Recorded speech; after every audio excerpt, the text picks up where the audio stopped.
Jean Stargat, l'Aminois qui a résisté à Babybel. Hugo avait 15 ans quand Pascal Cardona, accusé de viol sur mineur, et ami de la star d'internet Jean Star, lui a fait des propositions sexuelles, raconte-t-il. Il les a repoussées. Témoignage. Les faits. Jérémy Giscon, 31 ans, est une star des réseaux sociaux. Il s'est fait connaître en commentant l'actualité de la télé-réalité. Il est l'une des personnalités les plus influentes auprès des adolescents. L'affaire démarre lorsqu'est diffusée sur le net, le 15 janvier, une vidéo de Jean Star en train de se masturber. Est également mis en cause Pascal Cardona, coordinateur numérique à France Bleu, accusé d'avoir profité de la notoriété de son ami Jean Star pour attirer des jeunes gens chez lui.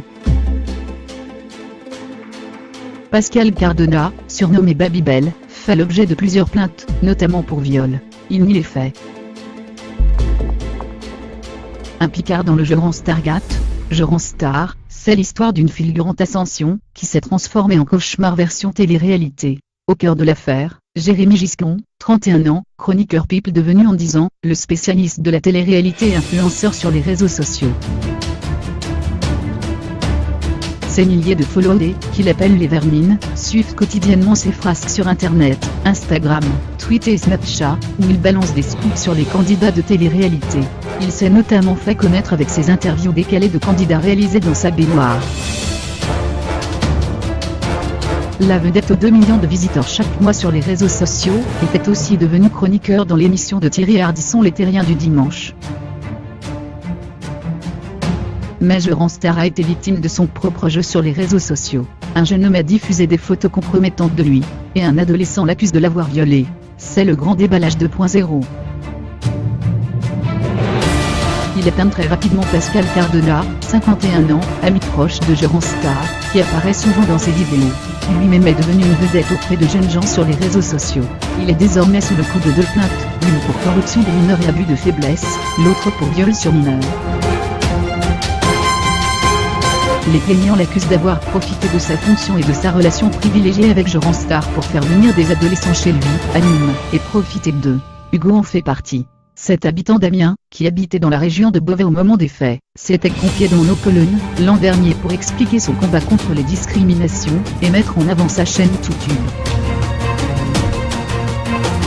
En octobre 2015, il avait 15 ans, j'ai réussi à entrer en contact avec lui via Facebook. L'adolescent est fragile, homosexuel, victime d'homophobie en milieu scolaire, il a peu d'amis.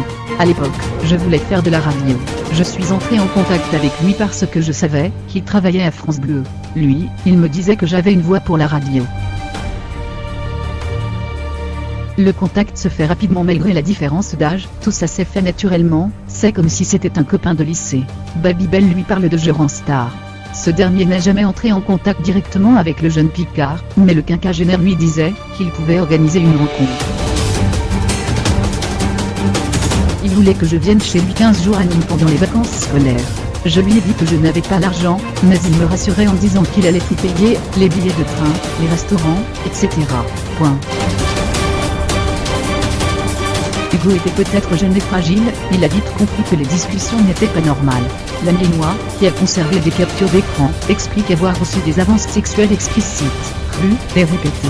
Il le faisait quand il était en soirée, et principalement en envoyant des messages audio via le messenger de Facebook. Hugo explique qu'au bout d'un mois, Babybel a fini par le bloquer sur les réseaux sociaux, là de ne pas obtenir satisfaction. L'Amiénois finit par en parler à ses parents quelques mois plus tard. Ce n'était pas pour dénoncer quoi que ce soit. C'était dans une discussion. Ma mère voulait déposer plainte, mais je ne le souhaitais pas. À cette époque, j'avais d'autres soucis. Nous sommes passés à côté, nous n'avons pas pris le temps.